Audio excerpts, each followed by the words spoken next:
नमस्कार दोस्तों, readers are leaders channels में आपका स्वागत है।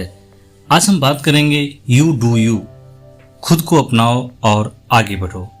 यू डू यू 2017 से आपको पता चलेगा उन बेतुके नॉर्म्स के बारे में जो आपको मजबूर करेंगे आपके खुद के साथ बनाए रिलेशनशिप पर दोबारा सोचने के लिए। सच्चाई से भरी यह समरी आपको बताएगी कि किस तरह आप खुद को अपनाकर हर वो चीज पा सकते हैं जिसकी आप चाहत रखते हैं। दोस्तों, अगर आप इस चैनल पर नए हैं तो चैनल को सब्सक्राइब कर लीजिए और वीडियो के अंत तक बने रहिए। दुनिया कई नियमों से भरी हुई है जो फॉलो करना जरूरी नहीं।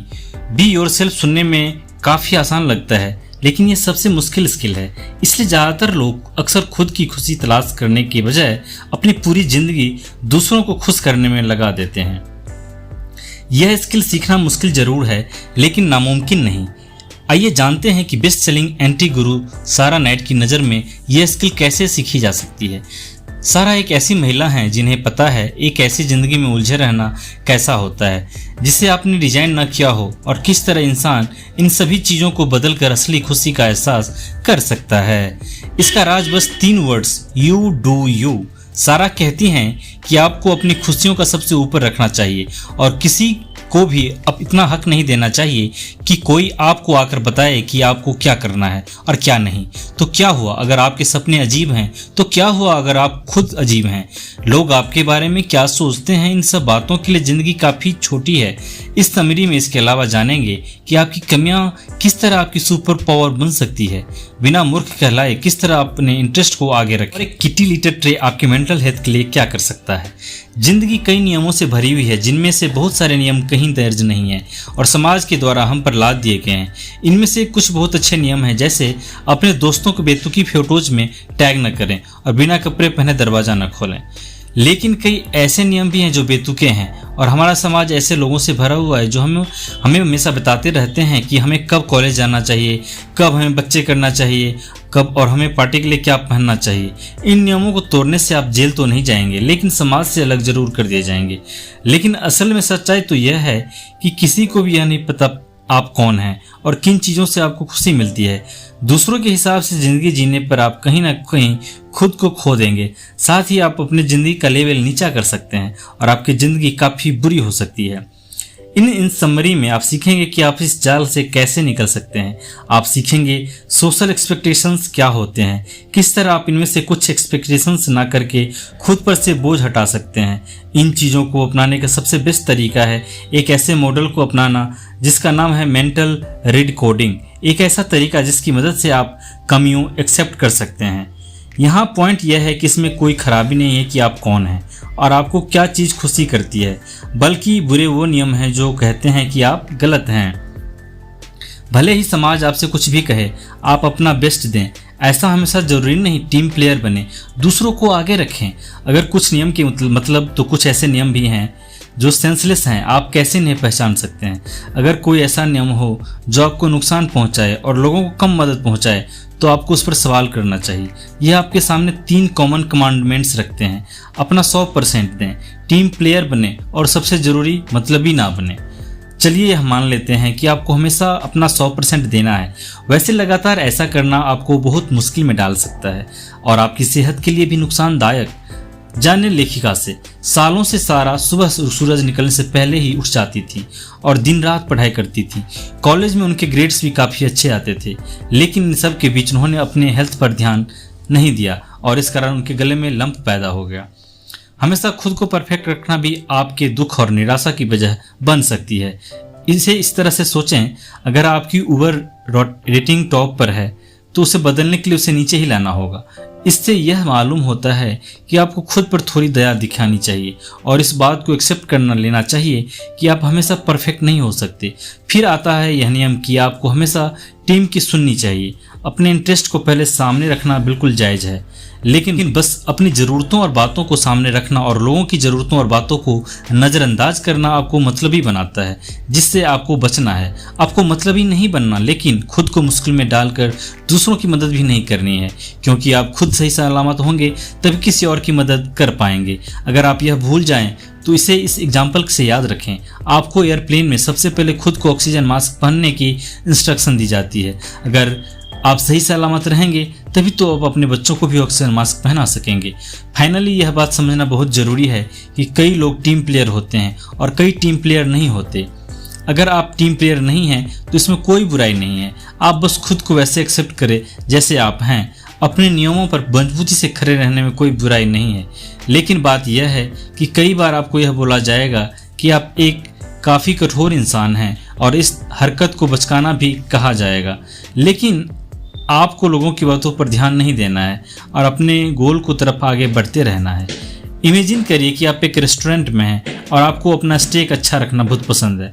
वैसे यह बात बहुत कम बार होता है, लेकिन जैसे ही वेटर आपको ऑर्डर लेकर आया, आपने उस स्टेक के बारे में वापस से रिमाइंड किया।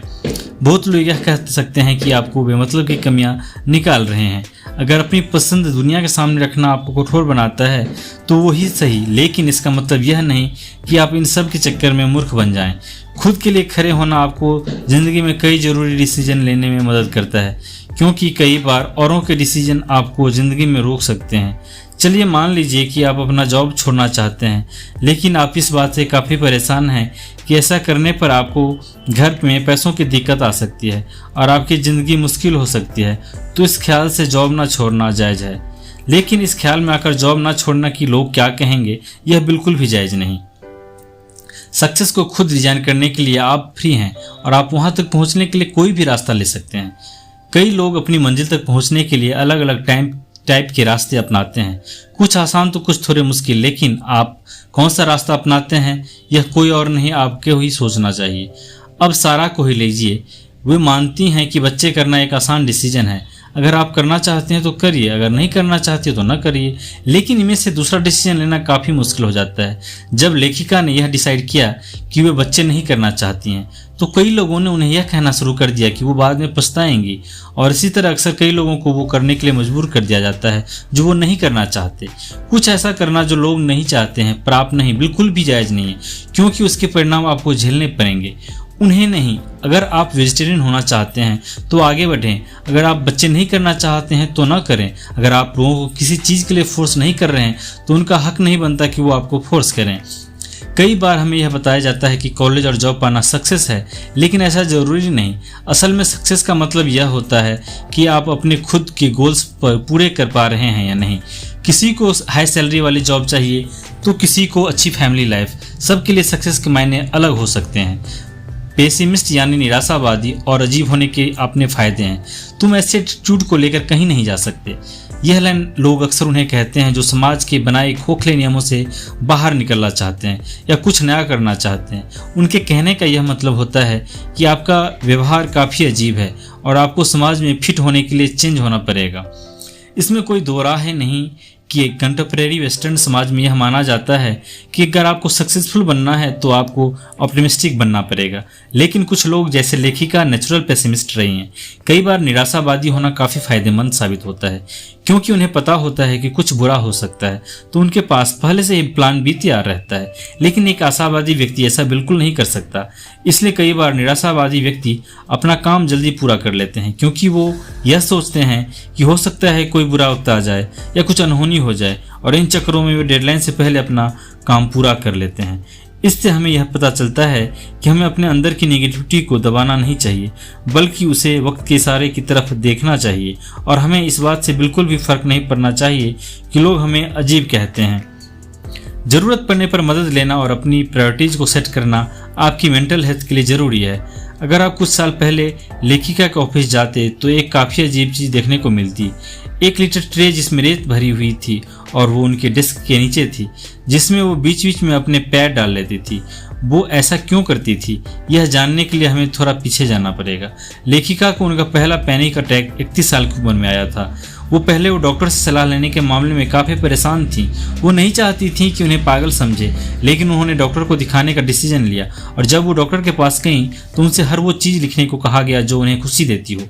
लेखिका ने सबसे पहले बीच के रेत में अपना पैर डालना लिखा, तो इसलिए वो 1 लीटर ट्रे में बालू रखती थी। हमें इससे ये सीख मिलती है कि पहली बात तो यह है कि मेंटल हेल्थ से जुड़ी कई स्टिग्मा यानी कलंकित बातें हैं, लेकिन इन बातों से डरकर हमें मदद लेने से पीछे नहीं हटना चाहिए। साथ ही यह भले ही अजीब लगे, मगर एक ट्रे रेत आपकी मेंटल हेल्थ के लिए ज़रूरी हो सकता है। खुद का ख्याल रखना बस यह नहीं कि अपने प्रॉब्लम से लड़ना, बल्कि इसका मतलब अपनी ज़िंदगी में चीज़ों को प्रायोरिटीज करना भी होता है। कई बार हमें यह सुनने में आता है कि फैमिली कम फर्स्ट, लेकिन यह आप पर है कि आप किसे पहले रखना चाहते हैं। मान लीजिए आपके भाई राहुल और आपके दोस्त आदित्य की शादी एक ही दिन है। अगर आप राहुल की शादी में जाना चाहते हैं तो बिल्कुल जाएं, आदित्य आपकी हालत पर जरूर समझेगा। लेकिन क्या हो अगर आप आदित्य की शादी में जाएं, फिर भी राहुल आपका भाई ही रहेगा, क्योंकि आपको यह तो मालूम ही होगा कि खून का रंग पानी से गहरा होता है। अपने प्रायोरिटी के हिसाब से डिसीजन लेने में कोई बुराई नहीं है, लेकिन जो मायने रखता है वह है आपके लॉन्ग टर्म रिश्ते। आप जैसे हैं उसे एक्सेप्ट करने का मतलब लोग आपके बारे में क्या सोचते हैं उसे इग्नोर करना है। हम पर हमेशा एक पर्टिकुलर तरीके से देखने या काम करने का प्रेशर रहता है। समाज की इन बातों को पूरा करने से यह प्रेशर कम जरूर हो सकता है, लेकिन हमें खुशी नहीं दे सकता। खुशी हमें तभी मिल सकती है जब हम कई काम अपने मन या अपने तरीके से करें। इसका मतलब यह है कि आप चाहे तो समाज के नियमों से बाहर निकल सकते हैं, लेकिन इसका यह मतलब नहीं कि आप लोगों से बुरा बिहेव करें। जब लेखिका न्यूयॉर्क में रहती थी तो एक इंसान उन्हें हमेशा मुस्कुराने के लिए कहता था, लेकिन वो यह सोचती थी कि एक फेक स्माइल करने का क्या फ़ायदा। आपको इस बात का भी ख्याल रखना चाहिए कि आप ऐसे दोस्तों से दूर रहें जो आपको बुरा भला कहते हैं, क्योंकि आप किस चीज़ में बेहतर हैं। 2005 में जब लेखिका 26 साल की थी तब उन्होंने एक पब्लिशिंग हाउस में अपने सुपीरियर्स को एक प्रेजेंटेशन दी जो कि काफ़ी अच्छा था, और उन्होंने यह बात अपने एक कॉलीग को बताई जिसने यह कहा कि वो अपना तरीका खुद करती हैं, या यूँ कहें कि वो सेल्फ कंग्रेचुलेटरी हैं। लेकिन अगर ऐसा कभी आपके साथ हो तो ध्यान रखिएगा कि सेल्फ एस्टीम और कॉन्फिडेंस आपकी अपनी एबिलिटी है और इससे आपको शर्माना नहीं चाहिए। तो दोस्तों, कुल मिलाकर दुनिया में कई नियम होते हैं, बेहतर यही है कि हम उन्हें इग्नोर करें और अपने मन से काम लें। जब हम खुद को अपना लेते हैं तो अपने गोल की तरफ और तेजी से बढ़ते हैं, और यही हमें खुशी के रास्ते पर ले जाते हैं। WND का ख्याल रखें। यह एक आसान तरीका है जो आपकी चीज़ों को प्रायोरिटीज करने में हेल्प करेगा। W what you want, आपको क्या चाहिए। What you need, आपको किन चीज़ों की ज़रूरत है। What you deserve, आपको किन चीज़ों के हकदार हैं। दोस्तों, वीडियो के अंत तक बने रहने के लिए आप सभी का आभार, धन्यवाद। और ये वीडियो कैसी लगी कमेंट बॉक्स में हमें ज़रूर बताइएगा।